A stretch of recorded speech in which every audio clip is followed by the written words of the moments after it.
खुदा बंदा तू लश्करांदा खुदा है खुदा हालेलुया हालेलुया। तो इसीलिए यदि हम जीवित हैं तो हम अपने लिए नहीं हैं, हम किसके लिए जीवित हैं? हम मसीह के लिए जीवित हैं, हम दूसरों के लिए जीवित हैं, हम दूसरों के लिए जिए। यही परमेश्वर का वचन हमें बताता है। लेकिन आज हम सिर्फ और सिर्फ अपने लिए, दूसरों के लिए हमारे पास कोई चिंता नहीं है। हम सिर्फ अपने लिए ही परेशान रहते हैं। हमारे अंदर कोई सहन नहीं है, हम सह नहीं पाते हैं। परमेश्वर का वचन कहता है कि तुम क्यों नहीं सहते? हम अन्याय सहने की बात क्या, हमारे जीवन में अन्याय बना रहता है। हम दूसरों की भलाई करने की बात क्या, हम तो हमेशा दूसरों की बुराई करते रहते हैं। ये जीवन में बातें भरी रहती है। हमारा उससे कोई रिश्ता नहीं है, हमारा उससे कोई ताल्लुकात नहीं है। हम उससे जब तक सही रिश्ता नहीं बनाएंगे तब तक हमारे जीवन में उसकी आशीष नहीं आ पाएंगे, तब तक हम उसकी इस कुर्बानी को नहीं समझ पाएंगे और तब तक वो आशीष हमें नहीं मिल पाएगी। Hallelujah hallelujah hallelujah. इसलिए हमें इस बात को समझने की जरूरत है, जानने की जरूरत है। हमारा सब कुछ उसे दिया गया और उसका सब कुछ हमें दिया गया। हमारा यहाँ कुछ नहीं। जब उसका सब कुछ हमें दिया गया तो हम क्या करेंगे? हम सही तरीके से उसकी सुरक्षा करें। और हमारा सब कुछ जब उसे दिया गया तो वो हमारी सुरक्षा करें। लेकिन सवाल यह है कि हमने अपना सब कुछ उसे नहीं दिया पर उसका हम लेने की कोशिश करते हैं। ऐसा नहीं, हम अपना सब कुछ उसे दें। आज भी वही परमेश्वर है जिस परमेश्वर ने लाल समुद्र को दो भाग किया, आज भी वही परमेश्वर है। जिस परमेश्वर ने यरदन नदी को दो भाग किया, आज भी वही परमेश्वर है। लेकिन सवाल ये है कि हमारी सोच नहीं बदली है। परमेश्वर ना बदलने वाला परमेश्वर है, वो कभी नहीं बदलता है। वो एक जैसा हर समय है। लेकिन हमारी जो निगेटिविटी है, जो नकारात्मक सोच है, वो बदल ही नहीं पाया।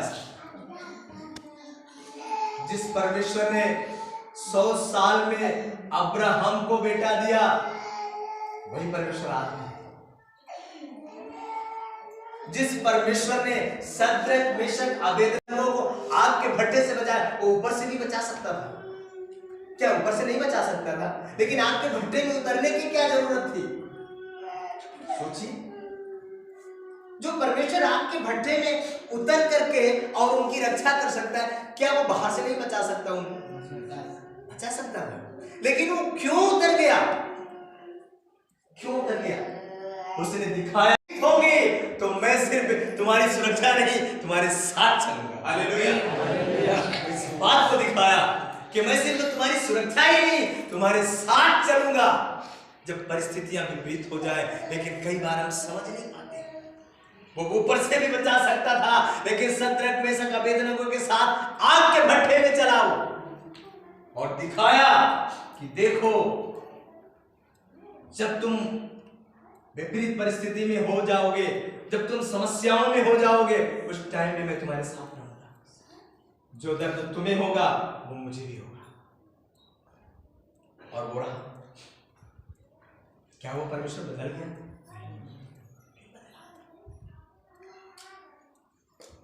हमारी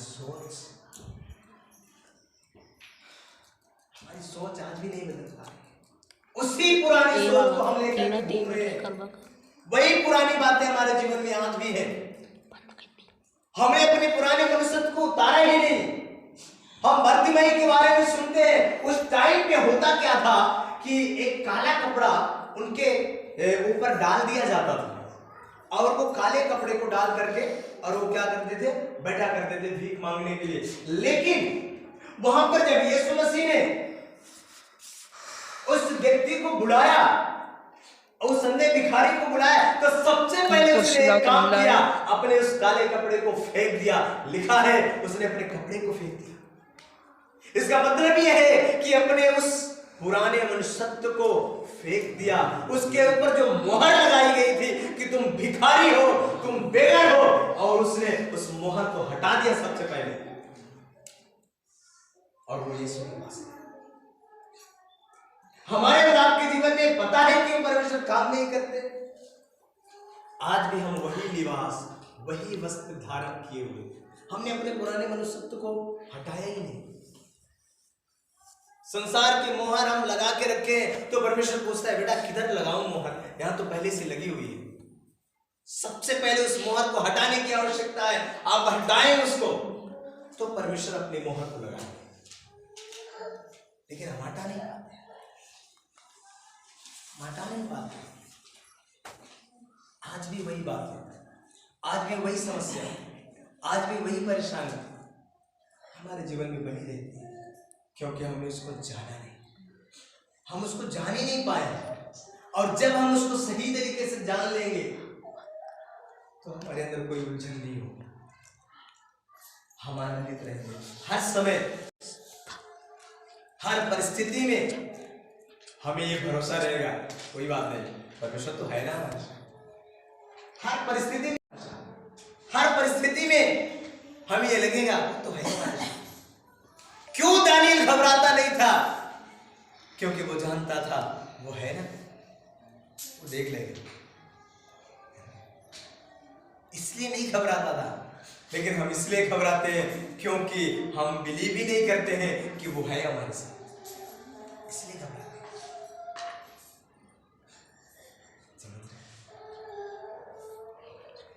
परिस्थितियां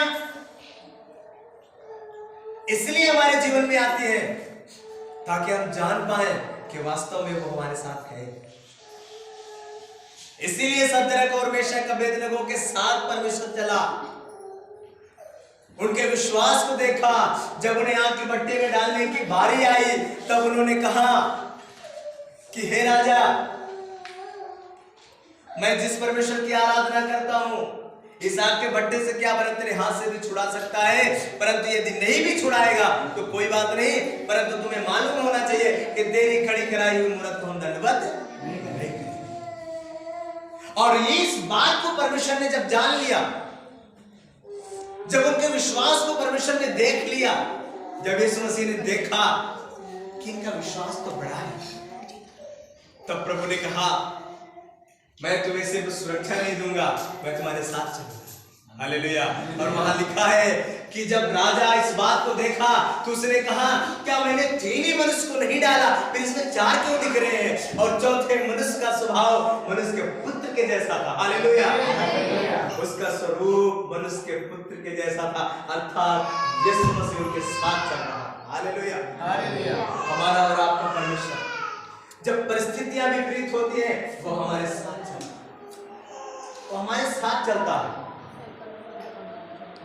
लेकिन हमारा भरोसा होना चाहिए। जब तक हम भरोसा नहीं करेंगे तब तक उसका काम हमारे जीवन में प्रकट नहीं होगा।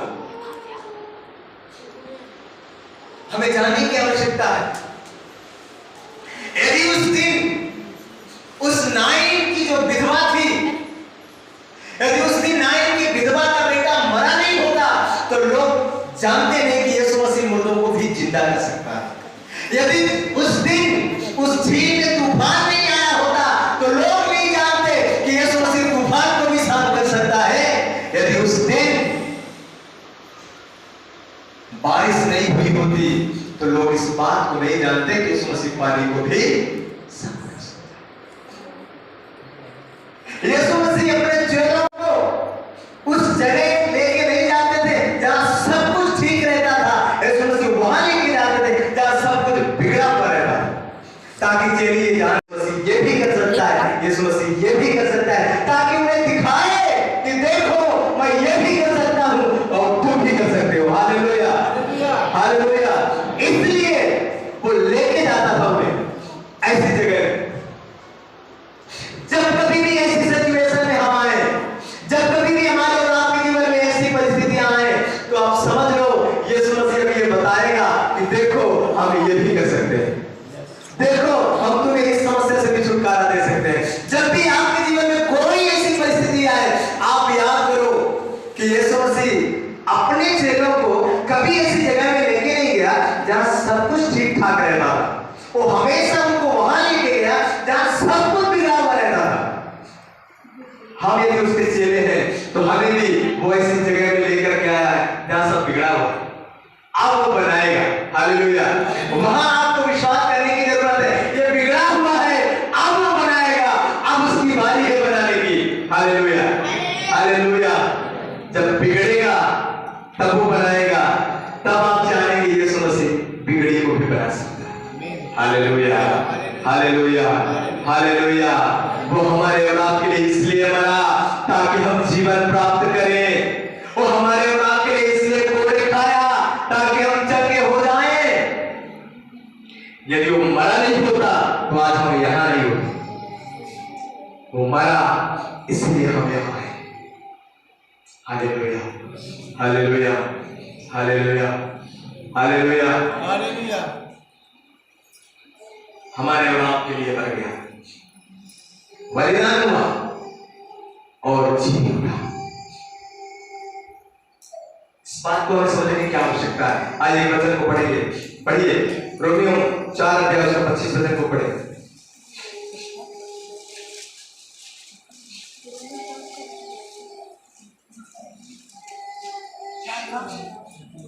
वह हमारे अपराधों के लिए पकड़वाया गया। वो हमारे अपराधों के लिए पकड़वाया गया और हमारे धर्मी ठहरने के लिए जिलाया भी गया। हालेलुया। वो कैसे पकड़वाया गया, क्यों पकड़वाया गया? हमारे अपराधों के लिए। जुर्म हमने किया, सजा उसको मिली। बाइबल इस बात का गवाह है। वह हमारे अपराधों के लिए पकड़वाया गया और हमारे धर्मी ठहरने के लिए जिलाया भी गया। हालेलुया। जब हम पापी थे तभी वो हमारे लिए क्या हुआ? मारा गया। हमारे पाप के लिए वो मारा गया। ठीक समय पर वो मरा। रोमियो 5:6 पढ़े, रोमियो 5:6 पढ़े। वहां पर ये लिखा है क्योंकि जब हम निर्बल ही थे तो मसीह ठीक समय पर भक्तिहीनों के लिए मरा। Hallelujah, hallelujah. जब हम निर्बल थे, जब हम कमजोर थे, जब हम बीमार थे, तो यीशु मसीह ठीक समय पर भक्तिहीनों के लिए मरे। Hallelujah, hallelujah.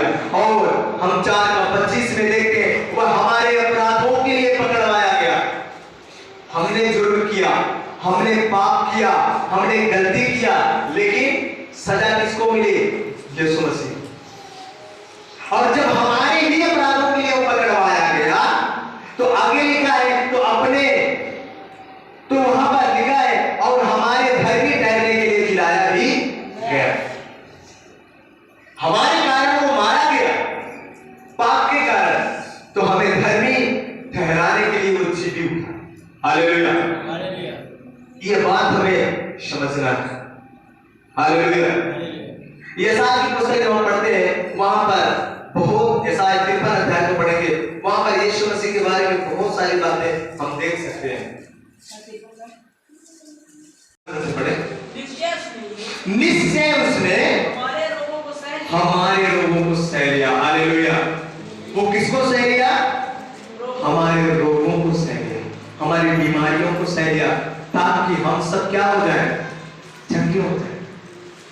आज बहुत सारे लोग लाइलाज बीमारियों से इसलिए मर रहे हैं क्योंकि उन्होंने परमेश्वर पर भरोसा ही नहीं किया कि उसने हमारे रोगों को भी सह लिया। समझ रहे हैं? भरोसा ही नहीं है कि वो हमारे रोगों को सह लिया। हमें ये समझना कि वो हमारे रोगों को सह लिया। कई बार जब दुख उठाने की बात आती है, कई बार ये सोचते हैं, लिखा है कि जो भक्ति के साथ जीवन बिताना चाहेंगे वो क्या होंगे? सताए जाएंगे, है ना? उन दुख कठिनाइयों से गुजरेंगे। कठिनाई का मतलब ये नहीं है कि आप बीमारी में पड़े रहे, आप दुखी में पड़े रहे। एक बार एक बूढ़ी महिला थी और एक प्रभु के दास उसके घर गए और उन्होंने उसके लिए दुआ करने के लिए उसे कहा। तो उस महिला ने कहा, प्रभु की यही इच्छा है कि हम बीमार रहे। प्रभु के दास ने कहा, नहीं, प्रभु कभी नहीं चाहते कि हमारे लोग बीमारी अवस्था में पड़े रहे। कभी आप मत कहिएगा जब आप बीमार हो तो आप ये कहें कि ये प्रभु की मर्जी नहीं है। प्रभु की मर्जी ये नहीं है कि आप बीमार रहे। समझ रहे? कठिनाइयों से होकर गुजरने का मतलब, दुखों से होकर गुजरने का मतलब समझते हैं आप क्या है? जब आपकी सोच के अनुसार ना हो, जैसा आप सोचते, जैसा आप चाहते हैं वैसा जब ना हो, तब आप समझ लेना अब हम इस कठिनाइयों से गुजर रहे हैं। परंतु परमेश्वर आपको बीमार करना नहीं चाहता। आप सोचिए, वो चंगा करने के लिए आपके लिए कोड़े खाया, फिर वो बीमार क्यों करेगा? बताइए, वो क्यों चाहेगा कि आप बीमार रहे? कभी नहीं सोचना है, शैतान बीमार करता है। समझ रहे हैं? हमारी ये जो मानसिक तनाव है, इसकी वजह से हम बीमार होते हैं। परमेश्वर कभी बीमार नहीं करते। यहाँ परमेश्वर वचन कहता है, निश्चय उसने हमारे लोगों को क्या कर लिया? सह लिया। आगे, और हमारे ही दुखों को उठा लिया। ध्यान से इस बात को समझिए, निश्चय हमारे रोगों को सह लिया और हमारे ही दुखों को उठा लिया। हमारे ही दुखों को मतलब समझ रहे हैं? जो उस पर बिलीव करते हैं कि हमारे दुखों को, मेरे दुखों को उठाया, मैं तो विश्वास करता हूं। सब इस बात को कहते हैं कि यीशु मसीह सारी दुनिया के लिए मारा गया, सारी दुनिया के लिए कलवरी क्रूस पर बलिदान हुआ, सारे मानव जाति के लिए कलवरी क्रूस पर बलिदान हुआ। ठीक है, हम भी इस बात पर विश्वास करते हैं, लेकिन सबसे ज्यादा हम ये विश्वास करते हैं कि यीशु मसीह मेरे लिए बलिदान, वो मेरे लिए मारा गया, वो मेरे लिए गाड़ा गया और मेरे लिए जीव। हम उस पर विश्वास करते हैं, क्यों मेरे लिए मरा। आज हमको और आपको यही विश्वास करने की आवश्यकता है कि वो मेरे लिए मर गया। हमें और आपको अब, जैसा हमने परमेश्वर के वचन में देखा कि अब हम अपने लिए नहीं, जो मरा वो अपने लिए नहीं मरा, और जो जीवित है वो अपने लिए भी नहीं। तो हम अपने लिए ना चाहिए, परंतु उस परमेश्वर के लिए चाहिए जिस परमेश्वर ने हमें और आपको जीवन दिया। हालेलुया। और आगे बढ़े। तो अभी हमने उसे परमेश्वर का मारा फूटा, परमेश्वर का मारा फूटा और दुर्दशा में पड़ा हुआ समझा।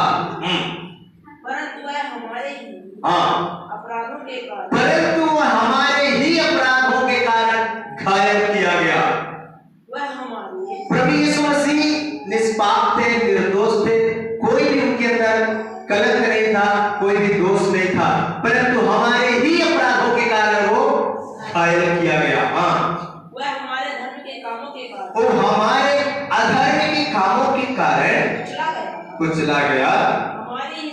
हमारी ही शांति के लिए उस पर ताड़ना पड़ी कि उसके कोड़े खाए जाने से हम लोग चंगे हो जाए। Hallelujah, hallelujah. उसके कोड़े खाए जाने से हम चंगे हो जाए। ये ताड़ना इसलिए प्रभु यीशु मसीह के जीवन में पड़ी। हमें ये बात समझने की आवश्यकता, हम इसको समझें। कई बार हम इस बात को समझ नहीं पाते। परमेश्वर यही समझाना चाहते हैं। किस तरह से नमन मैं करूं आपका, स्वागतम स्वागतम स्वागतम।